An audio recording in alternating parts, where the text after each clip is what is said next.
एक नाव वाले की कहानी। एक बार एक बहुत बड़ा बिजनेसमैन होता है। वो एक छोटे से गांव में जाता है। उसका प्लान होता है कि उस गांव में एक फैक्ट्री लगानी है। वो एक ऐसी जगह पर पहुंच जाता है जहां पर उसके सामने नदी होती है और उसके सामने गांव होता है। अब उसके पास दो ऑप्शन होते हैं।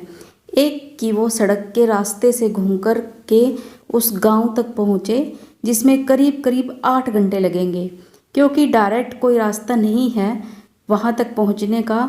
दूसरा कि सिर्फ 20 मिनट लगेगी एक नाव में बैठ करके उस नदी को पार करके उस गांव तक पहुंच जाए। तो अपना टाइम बचाने के लिए उसने उस नाव में बैठने का डिसीज़न लिया।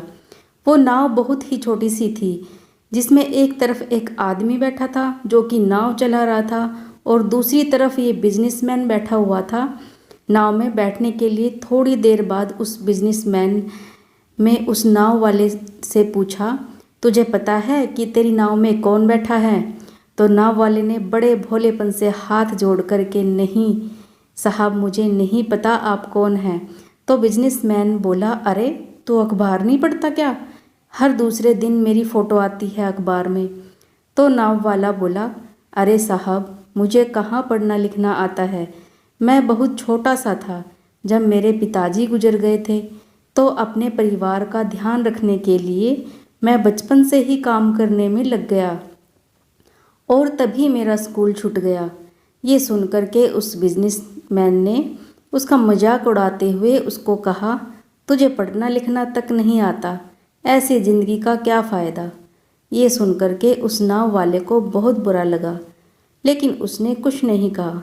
थोड़ी देर बाद वो बिजनेसमैन उस नाव वाले से बोला, अभी कुछ ही दिन बाद ये जो सामने ज़मीन देख रहा है, यहाँ पर मेरी एक बहुत बड़ी फैक्ट्री होगी, जहाँ पर हमारे ब्रांड की मिनरल वाटर की बॉटल्स बनेगी।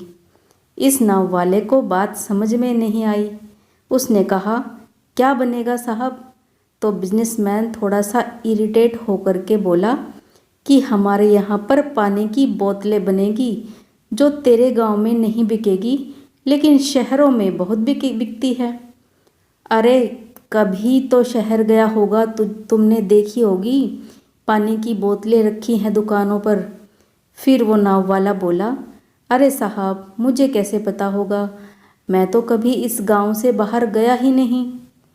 यार, वो बिजनेसमैन उसके ऊपर हंसते हुए बोला, तू कभी इस गांव से बाहर नहीं गया?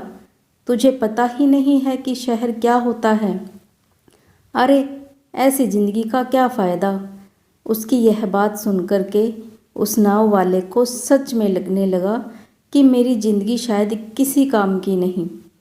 अपनी सोच की वजह से उसका उसका नाव से ध्यान हटा और तभी नाव की टक्कर हो गई एक बड़े से पत्थर से, जिसकी वजह से नाव में पानी भरने लगा और नाव डूबने लगी। उस जगह पर पानी बहुत ही गहरा था और किनारा दूर था। नाव वाले को समझ आ गया कि अब इस नाव को बचाने का कोई तरीका नहीं है और वो अपनी जान बचाने के लिए नदी में छलांग मारने ही वाला था। तभी उसने उस बिजनेसमैन से पूछा, साहब, आपको तैरना तो आता है ना? तो बिजनेसमैन घबरा करके बोला, ऐसा क्यों पूछ रहे हो, मुझे तैरना नहीं आता। उसकी यह बात सुनकर के नाव वाले को हंसी आ गई और वो बोला, अरे साहब, आपको तैरना तक नहीं आता, ऐसी ज़िंदगी का क्या फ़ायदा। ये सुन करके उस बिजनेसमैन को अपनी गलती का एहसास हुआ और वो हाथ जोड़ करके उस नाव वाले से बोला, तुम जो कहोगे मैं तुम्हें दूंगा, बस मेरी जान बचा लो। तो वह नाव वाला बोला, अरे साहब, आप घबराओ नहीं, मुझे सिर्फ तैरना नहीं आता है, मुझे डूबते हुए लोगों को बचाना भी आता है। अब मुझे कस के पकड़ लो, मैं आपको कुछ नहीं होने दूंगा। और फिर उस नाव वाले ने ना सिर्फ अपनी बल्कि उस बिजनेसमैन की भी जान बचाई। तो इस कहानी से भी एक बहुत बड़ी सीख ले सकते हैं हम कि हमें ज़िंदगी में कभी भी किसी को का मजाक नहीं उड़ाना चाहिए या उसको अपने से कम नहीं समझना चाहिए, क्योंकि हमें नहीं पता कि हमें कब कहाँ कैसे किसकी ज़रूरत पड़ जाए। कहानी पसंद आई हो तो वीडियो को लाइक करें, शेयर करें और चैनल पर पहली बार आए हो तो चैनल को सब्सक्राइब ज़रूर करें। मिलते हैं एक और ऐसी ही कहानी के साथ। तब तक के लिए जय माता दी।